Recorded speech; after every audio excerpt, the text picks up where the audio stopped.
Salam uşaqlar. Bugün sizə üçbucaqlar mövzusu barədə məlumat verəcəm. Üçbucaqların aşağı sinifdən məlumunuzdur ki, üçbucaqların 6 növü var. Üçü tərəflərinə görədir, üçü isə bucaqlarına görədir. Tərəflərinə görə müxtəlif tərəfli, bərabər tərəfli və bərabər yanlı. Bərabər yanlı yalnız iki tərəfi bərabər olan üçbucaqlara bərabər yanlı üçbucaq. Üç tərəfi də bərabərdirsə buna bərabər tərəfli üçbucaq. Müxtəlifdirsə tərəfləri buna isə müxtəlif tərəfli üçbucaq deyirdik. Bucaqlarına görə isə düzbucaqlı üçbucaq, körbucaqlı üçbucaq və itibucaqlı üçbucaq. Əgər bir bucağı körbucaqdırsa, üçbucağın iki körbucağı ola bilərmi? Olsa necə durar? İki körbucağı olsa. Ola bilməz. Körbucağı olsa açıq qalar, birləşməz. İki körbucaq ola bilməz. Ona görə də əgər üçbucaqda bir dənə körbucaq varsa, buna körbucaqlı üçbucaq deyilir. Əgər bir dənə düzbucaq varsa 90 dərəcəli, buna düzbucaqlı üçbucaq. Əgər hər üç bucağı itibucaqdırsa, buna itibucaqlı üçbucaq deyilir. Başa düşdükmü? Yaxşı. Bəs yaxşı, istənilən düz xətlərdən biz üçbucaq qura bilirikmi? Yəni bizə verilsin ki, bax A santimetr, bu B santimetr, bu isə S santimetr. Bundan üçbucaq qur. Sizcə mümkündür? Bəli. Xeyr, mümkün deyil. Şərt olmalıdır. Mütləq üçbucağın bir tərəfi digər iki tərəfin cəmindən kiçik olmalıdır. Mütləq. O zaman biz üçbucaq qura bilərik. Yəni bizdə əgər olarsa ki 3, 4, 7, biz bu zaman üçbucaq qura bilmərik. Bağlanmayacaq tərəflər. Birləşməyəcək. Üçbucaq nədir? Üç nöqtənin cüt-cüt birləşməsindən əmələ gələn fiqurdur. Yəni üç nöqtənin bir düz xətt üzərində yerləşməyən. Bax, bu bir düz xətt üzərində yerləşən üç nöqtədir. Amma üçbucaq bir düz xətt üzərində yerləşmir. O birisini bura qoysam, bu düz xətt olacaq. Ona görə də digəri başqa yerdə yerləşməlidir. Bu üç nöqtəni cüt-cüt birləşdirək. Cüt-cüt birləşdirmə. Bundan bunu bir cüt. Bu nöqtə ilə bu nöqtə bir cüt və bu nöqtə ilə bu nöqtə olduğu bir cüt. Ona görə deyilir ki, üç nöqtənin cüt-cüt birləşməsindən əmələ gələn fiqura üçbucaq deyilir. Üçbucaq qurmaq üçün də mütləq iki tərəfin uzunluğu digər tərəfdən böyük olmalıdır. Fikir verin, burada isə 3, 4 cəmi 7-dir və 7-yə bərabərdir. Olmaz, mütləq böyük olmalıdır. Yəni 3 ilə 4-ün cəmi 6-dan böyükdür. 4 ilə 6-nın cəmi 3-dən böyükdür. 3 ilə 6-nın cəmi isə 4-dən böyükdür. Bu zaman biz üçbucaq qura bilirik. Aydın oldu. O üçbucaq bərabərsizliyi haqqında indi ətraflı məlumat verəcəm. Ondan əvvəl biz bilirik ki, üçbucağın üç tərəfi və üç bucağı var. Bu üçbucağın növündən asılı olmayaraq belədir. Yəni 6 növün hər birində üç tərəf və üç bucaq var. Aydındırmı? Yaxşı. Üçbucağın bucaqları cəmi nəyə bərabərdir? Üçbucağın bucaqları cəmi 180 dərəcədir. Üçbucağın bucaqları dedikdə daxili bucaqlarından söhbət gedir. Bucaqlar həndəsənin əsas anlayışlarında danışmışdıq sizdən. Alfa, beta, gamma kimi Yunan əlifbasının hərfləri ilə işarə olunur. Və bir qövs yarım qövs sayılır. İki yarım qövs. Bura isə üç yarım qövs işarələyək. Bu qövslərin, yarım qövslərin sayı onların fərqini bildirir. Əgər iki yarım qövs çəkirəmsə, bu deməkdir ki, bu bucaqla bu bucaq bərabərdir. Əgər birində yarım qövslərin sayı bir dənə, birində iki dənədirsə, bu deməkdir ki, bunlar fərqlidir. Bunu da başa düşdük. Üçbucağın tərəfləri üzərində isə bir xətt, iki xətt, üç xətt qeyd olunur. Bu o deməkdir ki, bunun uzunluğu A, bunun uzunluğu B, bunun uzunluğu S'dir. Olsun ki, sizə bu ikisini bir, bu bərabər yanlı. İki tərəfi bərabər olana bərabər yanlı deyilir. Niyə mən yan tərəfləri bərabər olana demirəm? Çünki bunu bizə belə çəkərsə, biz bəyəm buna bərabər yanlı deməyəcək ki, buna da bərabər yanlı deyəcək. Mütləq elə bizə düz baxmalı deyil ki, şəkil. çevrilmiş formada da baxa bilər, çəkilə bilər. Siz bir dənə onu başa düşməlisiniz ki, bərabər iki dənə tərəfi bərabərdirsə, olur bərabər yanlı. Bunu da başa düşdük. Bərabər yanlı üçbucağın özündə oturacaqdakı bucaqlar bərabər olur. Yəni bərabər yanlı, ona görə deyirəm ki, üçbucaq geniş mövzudur ki, düzbucaqlının ayrı xassəsi var, bərabər yanlının ayrı, bərabər tərəflinin ayrı. Yəni bərabər yanlıda oturacağa bitişik bucaqlar. Gəlin onda xassələri deyim hamısını. Bildik ki, üçbucağın bucaqları cəmi bizdə neçədir? 180. Xarici bucaqlarının cəmi isə 360. Bu nəyə əsasəndir? Gəlin baxaq. Gəlin xarici bucaqlar düzəldək, baxaq. Tutaq ki, burada olsun bizdə 30 dərəcə, bura olsun 70 dərəcə, burada olsun 80 dərəcə. Necə üçbucaq olacaq bu? Bayaq üçbucağın növlərindən danışdıq. Necə üçbucaqdır? İti bucaqlı. Bütün bucaqları iti bucaqdırsa, buna nə deyirik? İti bucaqlı üçbucaq. Yadıma düşmüşkən onu da qeyd edeyim ki, üçbucaqlarda kiçik bucaq qarşısında kiçik tərəf, böyük bucaq qarşısında böyük tərəf. Və ya kiçik tərəf qarşısında kiçik bucaq, böyük tərəf qarşısında böyük bucaq. Xarici bucağı demişkən onu da xatırlatma edeyim. Misal üçün bunun qarşısında A, burada B, burada C dursa və şəkli sizə belə versə, desə ki, tərəfləri müqayisə elə. Kiçik bucağın qarşısındakı tərəf kiçik. Bu ortancılın qarşısındakı ortadadır. Böyüyün qarşısındakı da böyük olacaq. Aydındır? Tərəfləri sizə versə, bucaqları müqayisə elə desə alfa, beta, qamma ilə. Niyə edəcəksiniz? Onda tərəfləri müqayisəsini, bucaqları da ona görə. Düz mütənasibdir də, yəni bucaqlar böyüdükcə tərəflər də ona uyğun böyüyür. Çünki fikir verin, baxın belə təsəvvür kimi bunu başa salın da, yəni niyə ki böyüyün qarşısında böyüdür? Bax bu kiçikdir. Bu hissə, bucaq yaranan hissə dardır. Bu tərəf kiçikdir deyənə. Düzdür, bura dardır. Bucaq kiçikdir. Bu genişləndikcə, tərəf böyüdükcə bucaq da açılır. Ona görə də böyük bucağın qarşısında böyük tərəf. Ya da böyük tərəfin qarşısında böyük bucaq dayanır. Aydındır?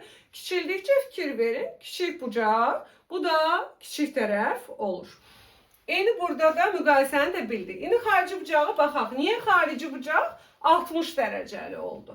Xarici bucağın, indi bu açıq bucaqdırmı? İçəridə 70'dir. Bayırda nə olacaq? 110 dərəcə. 30'dur. Bayırda nə olacaq? 150.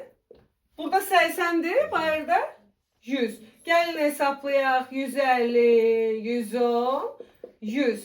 Neçə verdi bizə? 360 dərəcə. Deməli onda belə çıxır ki, doğrudan da üçbucağın daxili bucaqların cəmi 180 olarsa, xarici bucaqlarının cəmi nə olacaq? 360 olacaq. Bəs yaxşı, üçbucağın bir xarici bucağı haqqında xəssə var, orada nə deyilir? Ona baxaq diqqətlə. Üçbucağın xarici bucağı nə deyir? Üçbucağın xarici bucağı ona qonşu, onun qonşusu bayaq hesabladıq ha. Eyni təpədə olan bucaqlara, o qədər xırdalıqlar var ki üçbucaqda. Eyni təpədə yerləşən bucaqlar qonşu bucaqlar adlanır. Biri daxildə yerləşir, biri xaricdə. Başa düşdünüz? Bir təpədə yerləşən bucaqlar qonşu bucaqlardır. Biri daxildə, biri xaricdə. Onda belə çıxır ki, daxili və xarici bucağın eyni təpədə yerləşən daxili və xarici bucağın cəmi 180 dərəcədir. Düzdür, bir təpədə yerləşən daxili ilə xaricidir. Xarici bucağın xassəsi nədir? Üçbucağın bir təpəsindəki xarici bucağı ona qonşu olmayan təpələrdəki bucaqların cəminə bərabərdir. Yəni, bununla bu bucaq. Alfa bərabərdir, beta üstəgəl qammaya. Üçbucağın bir təpəsindəki xarici bucağı ona qonşu olmayan, yəni bunun yox, o birisilərin bucaqları cəminə bərabərdir. Bu da üçbucağın xarici bucağı. Onda siz belə eləyirsiniz, imtihadasız bucaqlarla bağlı sual düşdü. Ancaq 3 dənə şey ağlınıza gəlsin. Ya cəmi 180'dır, ya xarici bucaqlarının cəmi 360-dır. Ya da bir xarici bucağı ona qonşu olmayan daxili bucaqların cəminə bərabərdir. Yəni fərqli bir şey gözləməyin. İndi elementlərindən danışanda da deyəcəm. Əgər bir ipucu olaraq sizə orada bucaq sözü keçdisə, üç bucaqla bağlı məsələdə, deməli onu sizə niyəsə verib. Siz tez xatırlamalısınız. Üç bucaqları haqqında mən nələr bilirəm. Aydındır? Bunu başa düşdükdən sonra mən üçbucaq bərabərsizliyinə keçmək istəyirəm. Üçbucaq bərabərsizliyi nədir, necə yadımızda saxlayırıq? Dedik, üçbucağı qurmaq üçün onun bir tərəfi digər iki tərəfinin cəmindən kiçik olmalıdır. Eyni zamanda A kiçik olmalıdır S ilə B-nin cəmindən, B kiçik olmalıdır A ilə S-nin cəmindən. Onları yazmıram. Aydındır? Eyni zamanda da bunu keçirik biz 5-ci sinifdə. 5-ci sinifdə keçirik ki, üçbucağın bir tərəfi iki tərəfin cəmindən kiçikdir. Gəldik çatdıq 7-yə. 7-də artıq genişlənir. Deyir ki, eyni zamanda da fərqinin modulundan da böyük olmalıdır. Əzbərlənəcək ya bunlar. Yəni üçbucağın bir tərəfi, digər iki tərəfin cəmi. Bu ixtiyari üçbucaq üçündür. İti bucaqlıya, kör bucaqlıya, düz bucaqlıya baxmır. Düz bucaqlı da fərqlidir, orada Pifagorda. Bu obrislərdə fərq eləmir. Üçbucağın bir tərəfi, digər iki tərəfin cəmindən kiçik, fərqinin modulundan böyük olmalıdır. Gəldik indi buna baxırıq. Bu kör bucaqlı üçbucaqda. Gəlin bir düz bucaqlı üçbucaqda baxaq. Pifagor teoremini bilməlisiniz də yəqin ki. Pifagor teoremində nə deyir bizə? Burada qeyd eləmək istəyirəm onu sizin üçün. Bəli, S nəyə bərabər olmalıdır? S kvadrat bərabərdir A kvadrat üstəgəl B kvadrat. Düzdür? İndi bayaq dediyim məsələyə baxaq yenə. Bu düz bucaqda elə fikir verin. Bu düz bucağın qarşısındakı tərəf. Bunun qulaq asaq, sonra yazaq. Bax, bu iki dənə bir-birinə perpendikulyar olan düz xəttdir. Buna üçüncü bir düz xətti birləşdirsək, burada düz bucaqlı üçbucaq yaranacaq. Düzdürmü? Bəs bu düz bucaqlı üçbucağın bu tərəfi adı hipotenuz idi. Bunlar da katetlərdir. Hipotenuzun kvadratı bərabərdir katetlərin kvadratları cəminə. Bu düz bucaqlı üçbucağın özünün qaydasıdır. Pifagorun öz qaydasıdır ki, düz bucaqlı üçbucağı, düz bucaq əmələ gətirən tərəflərin kvadratları cəmi düz bucağın qarşısındakı tərəfin kvadratını verir. Heç adlarını bilməsəz də. Düz bucağı əmələ gətirən tərəflərin kvadratları cəmi düz bucaq buradadır, onun qarşısında dayanan tərəfin kvadratını verir. İndi fikir verin. Bu düz bucaq deyil də iti bucaq olsa, sizcə bu qarşısındakı tərəf nə olar? Gəlin bax yazıram. Düz bucaqlı üçbucaqda S kiçik olur. Kök altında A kvadratı üstəgəl B kvadratından. Düzdür? Kiçik olur deyirəm. Düz bucaqlı üçbucaqda nə olur? S bərabər olur. Kök altında A kvadratı üstəgəl B kvadratına. Düzdür? Bu qabağındakı S buna bərabər olur. Bəs yaxşı, bucağı kiçildirəm.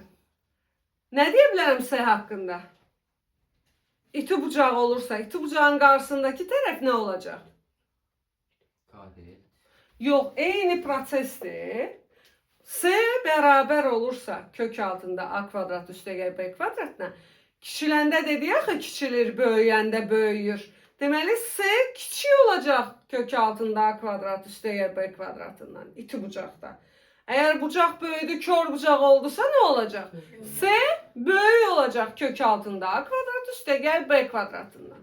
Başa düşdünüz? Yəni demək istədiyim odur ki, belə yadınızda saxlayın ki, kör bucaqlı və iti bucaqlı üçbucaqda alfa. Bax buradaki alfa. Kör bucaq olarsa, yəni 90'dan böyük olarsa, S bayaq bərabər idisə buna. Artık böyüdüsə onun qarşısındakı tərəf. S böyük olacaq. Nədən? A kvadratı üstəgəl B kvadratından. Kiçik olacaq nədən? Nə var idisə elə ondan. Eğer alfa kiçikdirsə 90'dan, yəni iti bucaqdırsa, onda S kiçik olacaq A kvadrat üstə gəl B kvadratından. Bəs nədən böyük olacaq? Nə var idisə elə ondan. Bir də izah eləyirəm. İstənilən üçbucaqda üçbucağın bir tərəfi digər iki tərəfin cəmindən kiçik, fərqinin modulundan böyük olur. Bu xassisə körbucaqlıda, iti bucaqlıda və bir bucağı iti bucağı olan üçbucaqda fərqlidir. Dəyişir. İti bucaqlı bütün bucaqlar iti bucağı olanda onu yazmamışım mən. Dəyişir. Biz dedik ki, düz bucaqlıda əgər S bərabərsə kök altına A kvadrat üstəyə B kvadratı, böyük tərəf qarşısında böyük bucaq durduğundan bu bucaq böyüyürsə, deməli S böyüyəcək. Böyük olacaq. Nədən? Bayaq bərabər idi. İndi böyüdür. Deməli böyük olacaq. Nədən? A kvadrat üstəyə B kvadrat kök altı. Nədən bəs kiçik olacaq? Elə əvvəl nədən kiçik idisə ondan. Başa düşürük. Yaxşı, indi alfa kiçik idi, iti bucaqdırsa. Qarşısındakı tərəf nə olacaq? Kiçik olacaq. Nədən? Bərabər olduğundan indi kiçik olacaq. Kiçik olacaq kök altı A kvadrat üstəyə B kvadratından. Böyük olacaq. Nədən? Elə nədən böyük idisə ondan. Aydın oldu. Yaxşı. İndi biz hər üç bucaq alfada, betada, gammada 90'dan kiçikdirsə, yəni üçü də iti bucaqdırsa, o zaman S kiçik olacaq kök altında modulda A kvadratı çıx B kvadratından ve böyük olacaq. Üzr istəyirəm. Kiçik olacaq A kvadratı. Bu tərəfdə kvadratlar cəmi kök altında, bu tərəfdə isə kvadratlar fərqi olacaq kök altında. Bu olacaq üçbucaq bərabərsizlik və bunu əzbər bilməlisiniz. Bu əzbərləyəcəyiniz misallardan biri. Əzbərləmək qaydasında dedim ki, necə daha yaxşı, Pifagorla daha yaxşı. Çünki Pifagoru hamınız əzbər bilirsiniz. Ona uyğun da bilin ki, böyüdüsə körbucaq, 90'dan böyüdüsə S böyük olacaq. Kiçildirsə S kiçik olacaq. Sağ tərəf olduğu kimi qalacaq, birində də sol tərəf olduğu kimi qalacaq. Bu belə, bu oldu bizim üçbucaq bərabərsizliyimiz. Üçbucaqda hansı elementlər var, hansı əsas elementlər var? Üçbucağın dedik tərəfləri necə işarə olunur, bucaqları necə işarə olunur, ştrixlərlə necə göstərilir, yarım göstərlərlə və üçbucağın var orta xətti. Orta xətti, istənilən üçbucağın. Üçbucağın orta xətti, yenə deyirəm, iki tərəfinin ortasını birləşdirin. Biz ona deyə bilmərik ki, yan tərəflərinin ortasını birləşdirən. Birinci üçbucağın belə durubsa üçbucaq, onun oturacağı sayılır. Bunlar da yan tərəfi sayılır. Aydındır? Necə baxırıqsa, aşağıdakı hissəyə, aşağıdakı tərəfə oturacaq, yan tərəflərə isə yan tərəflər deyilir. İndi iki tərəfin ortasını birləşdirən düz xəttə orta xətt deyilir. Orta xətt oturacağın yarısına bərabərdir. Yəni, əgər bunun uzunluğu, oturacağın uzunluğu 10'dursa, nə olacaq? 5. İki tərəfin ortasını dedik axı. Bu da orta xətt sayılır? Sayılır. Bu tərəflə bu tərəfin ortasını birləşdirir. Orta xətt oturacağı paraleldir. Ona görə də buradan bərabər oxşar üçbucaq alınır. Bax, bu üçbucaq, bu böyük üçbucağa oxşar üçbucaq. Çünki bu bir təpədən çəkilən eyni tərəflərdir uzatsaq, düzdür. Buradakı paraleldir. Paralel isə bu bucaqla, bu bucaq paralel düz xəttləri kəsənlə kəsdikdə alınan uyğun bucaqlardır.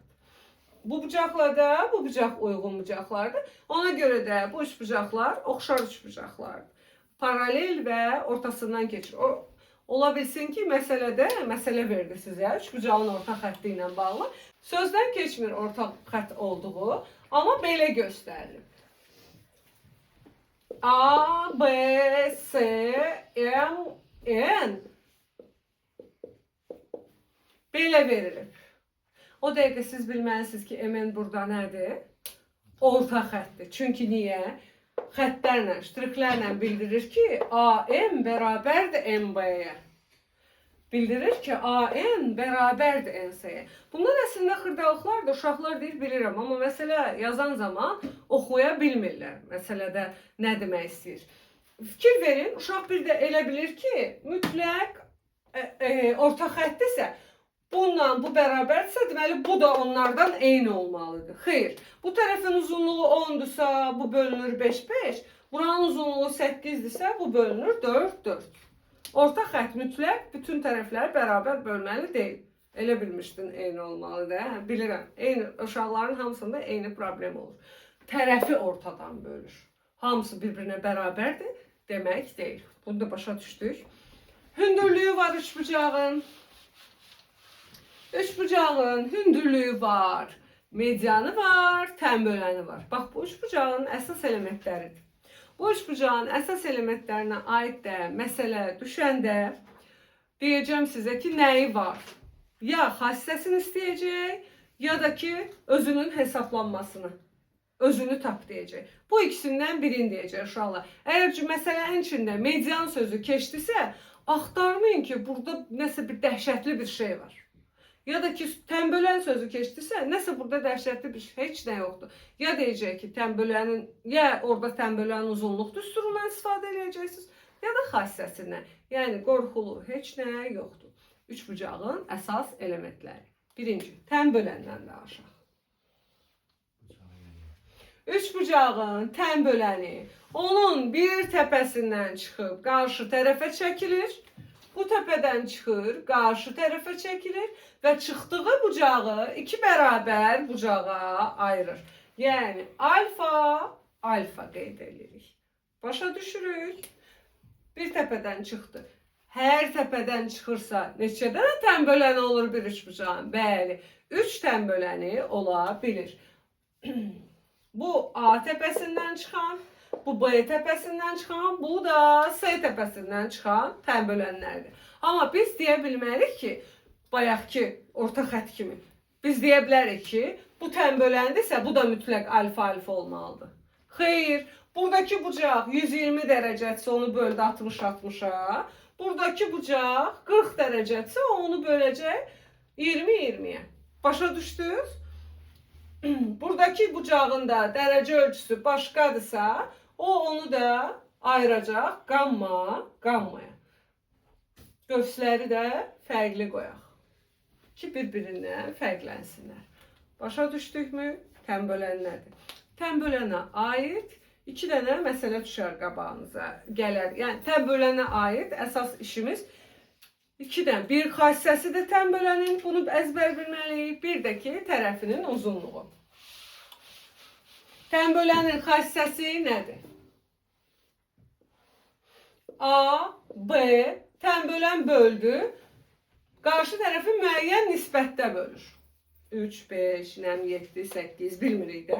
Hər hansı bir nisbətdə bölür. Tənböləndir bu. Tənbölən L hərfi ilə işarə olunur. Birinci ona baxaq. A-ya, B-yə, C-yə çəkilən. A-ya çəkilən tənbölən L-A ilə. L-A. C-yə çəkilənin L-C. B-yə çəkilənin ayağına da B yazılır. L-B. L hərfi ilə. Latin əlifbasının kiçik L-sı ilə işarə olunur tənbölən. Başa düşürük. Tənbölənin əsas xassəsi. Xassə.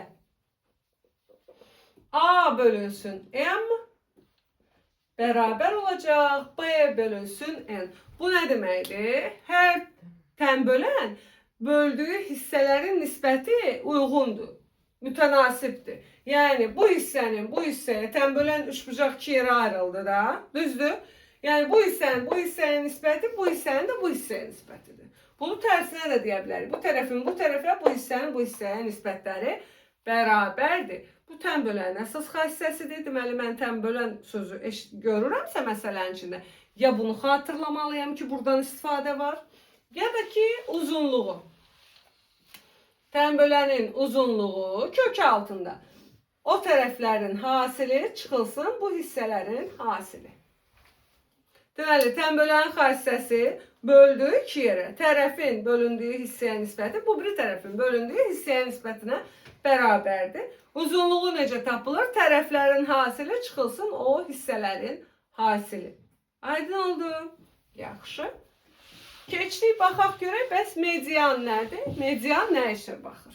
Median, mən sizə deyirəm də, tərifi belə dəhşətli dərəcədə əzbərləməyə ehtiyac yoxdur. Sadəcə vəzifəsi, nə işə baxdığı, bunu başa düşməyə lazımdır. Median, qarşı bir təpədən çıxıb, qarşı tərəfi bərabər hissələrə ayrılan düz xətt parçasıdır. Median bir üçbucağın bir təpəsindən çıxıb qarşı tərəfini iki bərabər hissəyə ayıran düz xətt parçasıdır. Aydın oldu? Yaxşı. Median A tərəfinə çək, M hərfi ilə işarə olunur.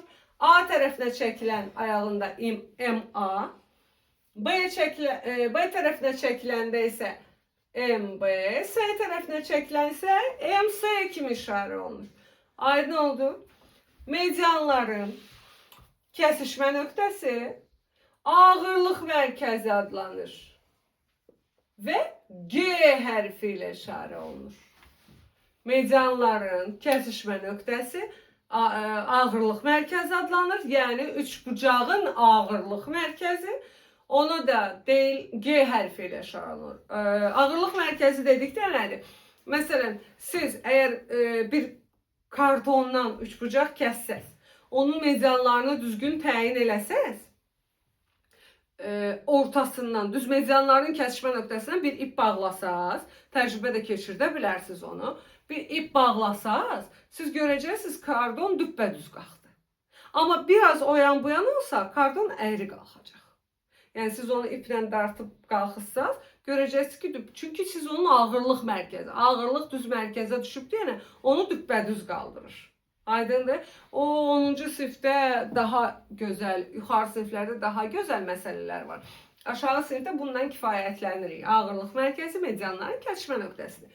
Yenə deyirəm, median MA kəsdisə buranı bərabər hissələrə ayırdısa, o demək deyil ki, MB də gedib buranı elə eyni uzunluqda hissələrə böləcək. Xeyr, buranın uzunluğu B-dirsə, o onu başqa hissələrə ayıracaq. Bu B-dirsə, onu 2də 1 B, bu da olacaq 2də 1 B, ayrı hissələr. Bir də əsas diqqət edəcəyiniz məqam, bəzi biclikləri görmək lazımdır məsələlərdə. Uşaqlar bəzən məsələ həll edəndə onları görmürlər. Fikir verin. Gəlin bax, belə eləyək sizin üçün. Bu A, bu B, bu da S'dir, düzdür? Bu da G'dir. Siz nəyə diqqət eləməlisiniz? Bu SM medianı var ha, bu SM medianı. Buranı böldü ya bərabər yerə.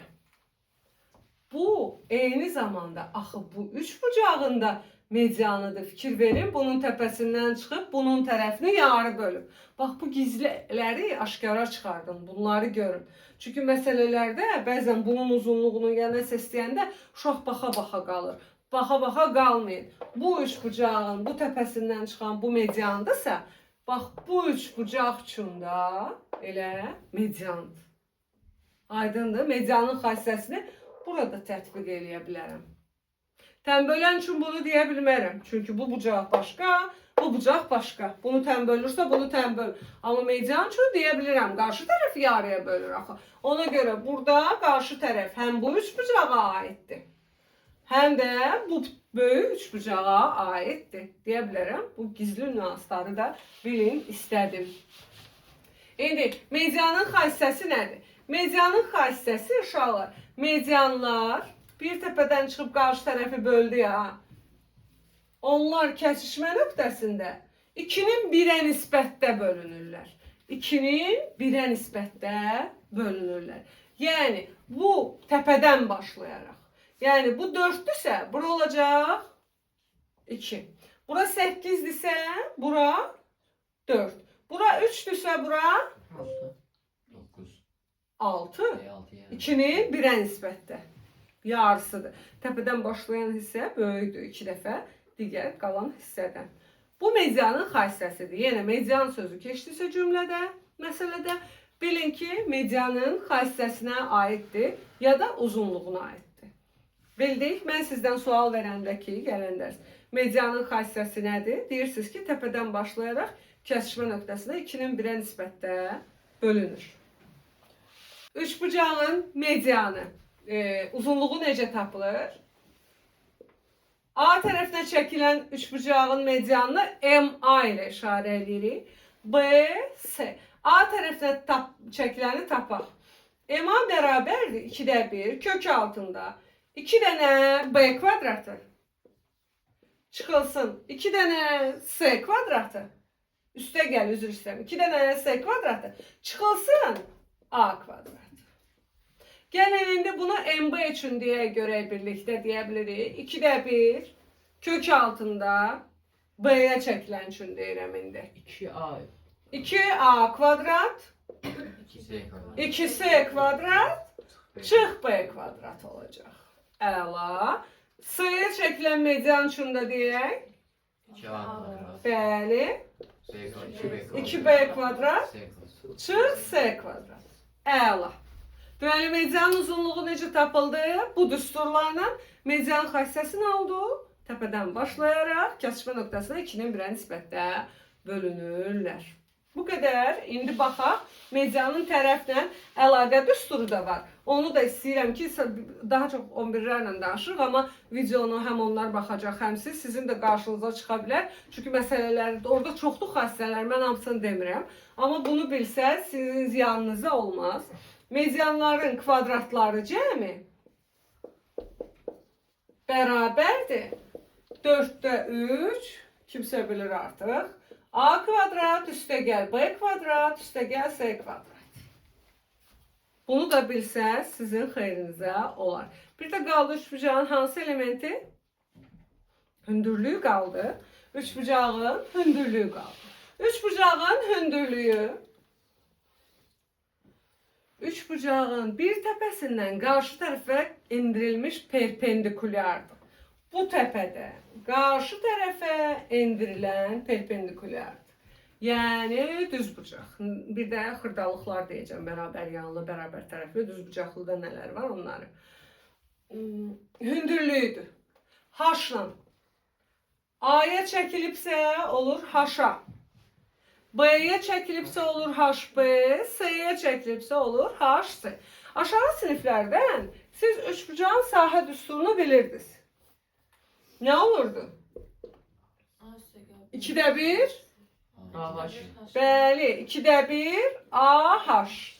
İndi bax bu dərsi keçəndə həmişə mən uşaqlara deyirəm ki, bu belə verilsə H A-ya çəkilən H-dır. Sən bunu yaza bilərsən, 2də 1 H vurulsun B. Hərə, misal üçün, bu tərəfə çəkilən hündürlük öz tərəfinə vurulur. Bura çəkilən hündürlük o tərəfə, bura çəkilən hündürlük öz tərəfinə. Aydındır vurulur. Yəni sən bunu 2də 1 AH. Eyni üçbucağın sahəsini 2də 1 BHB ilə də hesablaya bilərsən. Niyə bilmirsən? Bax, bu üçbucaqdan gedir söhbət. Bu üçbucağın bu hündürlüyü və ya bu çəkildiyi tərəf verilibsə, bu hündürlüyü tərəfə vurub yarıya böləcəksən, bu üçbucağın sahəsindən gedəcəyi söhbət.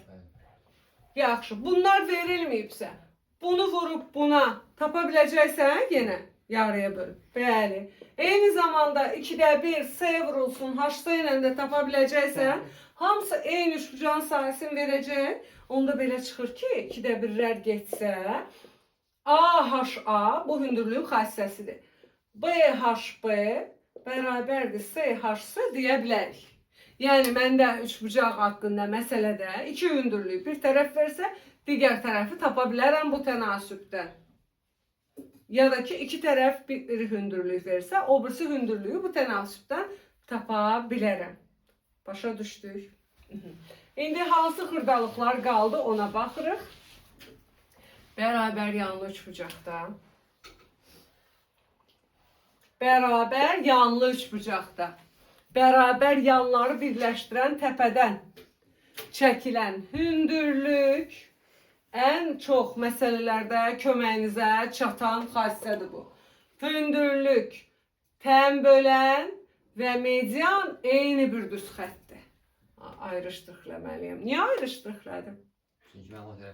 Bunları bir dəfə ştrikləmişəm. Ona görə bunlar onlardan fərqlidir deyə 2 dənə ştriklədim.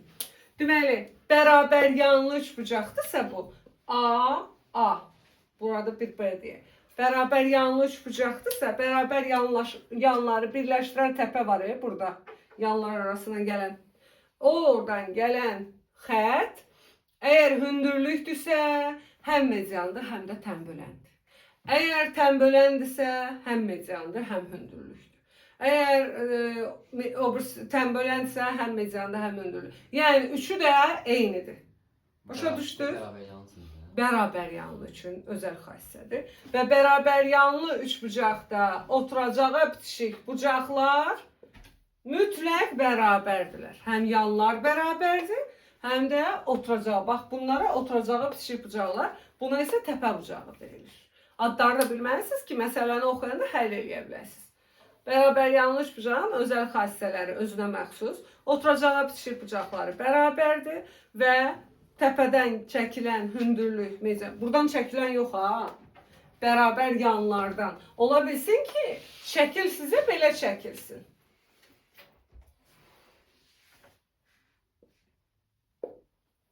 Belə verirsin. O dəqiqə nə edirsən? Ümumiyyətlə, siz həndəsə həll eləmək istəyirsinizsə, həndəsədə ilk işiniz işarələmədir. İşarələməni düzgün ümumiyyətlə aparmadınızsa heç, düzgün aparmadınızsa nəticə əldə eləyə bilmirsiniz. Ona görə də oxuduğunuz cümləni məsələ həll eləyərkən görürsünüz ki, sizə deyir ki, bərabər yanlı üçbucaq. Tez, nə bilirəm bərabər yanlı üçbucaq? Yanlar bərabərdir. Nə bilirəm? Oturacaqdakı bucaqlar bərabərdir. İndi mən bunu niyə belə verdim? Ola bilsin ki, mənə desin ki, A, B, C üçbucağı vermişəm sənə.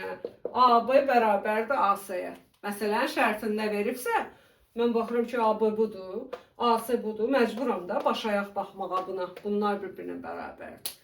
Məsələn, bərabər tərəflidə necədir? Bərabər tərəflidə isə üç tərəfdən də, üç dənə indi, əgər üç təpəmiz varsa, bizim üç hündürlüyümüz, üç medianımız, üç də tənbölənimiz var, elə? Əgər bərabər yanlıda bu yanlar bərabər etsə, bərabər tərəflidə üç tərəf də bir-birinə bərabərdir. Və bərabər tərəflidə üç bucaq da bir-birinə bərabərdir. Onda neçə dərəcə olar bucağın biri? 60 dərəcə, cəmi 180 dərəcə versin. Aydındır. Onda belə çıxır ki, bu təpədən çıxan median, eyni zamanda tənbölən, eyni zamanda hündürlükdür. Düzdür. Bunun uzunluğu x-dırsa, bu təpədən çıxan da mediandır, hündürlükdür, həm də tənböləndir. Onun da uzunluğu x olacaq. Bu təpədən çıxan da mediandır, tənböləndir, hündürlükdür. Onun da uzunluğu x olacaq. Yəni bərabər olacaqlar. Aydındır. Bu təpədən çıxanlar da 3 eynidir. Çünki bu ikisi bərabər yanlardır. Bu ikisi bərabər yanlar olduğu üçün buradan çıxanlar median, tənbölən, hündürlükdür. Bunlar bərabər olduğu üçün buradan gələnlərdir. Bəs düzbucaqlı üçbucaqda necədir? Düzbucaqlı üçbucaqda düzbucaqlı üçbucağı da məsələ həll eləyəndə belə çəkin uşaqlar. Belə. Necə ki rombu sizə dedim ki, çəkəndə parallelogram kimi çəkin, paxlava kimi yox. Məsələ həll eləyə biləsiniz. Düzbucaqlı üçbucağı da çəkən zaman bu cür çəkin ki, məsələ həll eləyə biləsiniz. Bir də körbucaqlı, itibucaqlı üçbucaqda hündürlükləri demədim. Düzbucaqlı üçbucaqda düz bucaq təpəsindən çəkilən hündürlük A, B, C. H-ın kvadratı bərabərdir. H-ın kvadratı bərabərdir. Bölündüyü hissələrin hasili. Düzbucaq təpəsindən çəkilən hündürlük üçün 3 dənə düstur var. İkisini bilsəz kifayətdir. Biri düzbucaq təpəsindən çəkilən hündürlük kvadratı bərabərdir bu hissələrin hasilinə. Bir də H bərabərdir. Katetlərin hasili bölünsün hipotenuz. Bu iki düsturu bilsəz kifayətdir. Bir də var, 1 bölünsün H kvadrat bərabərdir, 1 bölünsün A kvadrat üstəyə 1 bölünsün C kvadrat. Elə onsuz da ABC-ni bilsək bununla da yaza bilərik. Bir də düz bucaq təpəsindən çəkilən median isə hipotenuzun yarısına bərabərdir. Bunların hamısını özünüz əzbərləyəcəksiniz. Düz bucaq təpəsindən çəkilən, hipotenuz 8-dirsə, düz bucaq təpəsindən çəkilən median nəyə bərabərdir? 4-ə. Yəni bura böləcək median bunun hipotenuzunu 2 hissəyə. Bura 4, bura 4, elə bura da 4 olacaq. Bunu yadınızda saxlayın. Tənböləndəki onu 45-45 böləcək. Bir də düz bucaqlı üçbucaqda hündürlüklərə fikir verin. Suallar, düz bucaqlı üçbucaqda, düz bucaq. Hündürlüklər deyir, Hansı üçbucaqda hündürlüklər üçbucağın bir təpəsində kəsişir? Düzbucaqlı üçbucaqda. Hansı üçbucaqda xaricində kəsişir? Körbucaqlıdır. Hansı üçbucaqda daxilində kəsişir? İtibucaqlıdır. Ona baxaq indi. Baxın, düzbucaqlı üçbucağın düzbucaq təpəsindən çəkilən hündürlüyü biri budur. Digər hündürlüyü elə budur. Katetin özü. Bu bir hündürlüyü də elə budur. Düzdür? Ona görə də bu hündürlüklər harada kəsişdi? Düzbucaq təpəsində kəsişdilər. Bir nöqtədə kəsişirlər, düzbucaq təpəsində kəsişirlər. İtibucaqlı üçbucaqda fikir verin. İtibucaqlıda hündürlük biri budur. Bir hündürlüyümüz budur. Bir hündürlüyümüz də bu. Harada kəsişdilər? Üçbucağın daxilində. Daxili oblastında. Bayaq təpəsində idi. İndi hündürlüklər kəsişmir körbucaqlıda. Onların uzantıları kəsişir. Baxın, körbucaqlı üçbucaqdır. Bu körbucaqlı üçbucağın böyük tərəfinə çəkilən hündürlüyü budur. Təpədən düppə düzəndirilməli baxın. Bunun hündürlüyünə baxın. Havada qaldı. Nə etməliyəm? Bu tərəfi uzatmalıyım. Bu təpədən çəkilən hündürlüyə baxın. Bu da havada qaldı. Nə edəcəm? Bu tərəfi uzatmalıyım. Onda hündürlükləri də uzatsaq, harada kəsişəcəklər? Özləri kəsişə bilmir. Onların uzantıları üçbucağın xaricində kəsişirlər. Bax, məsələ həll eləmək üçün bu nüanslara diqqət eləməlisiniz. Körbucaqlıdır, düzbucaqlıdır, ya nədir? Aydındır? Düzbucaqlı üçbucağın medianını da bildik, hündürlüyünü də bildik. Bu qədər uşaqlar, hələlik, düzdür, çox geniş mövzudur bunun. Amma ki, məncə bu qədər hələlik ki, kifayət eləyir. Arada ehtiyac olarsa çəkərik. Sağ olun, hələlik.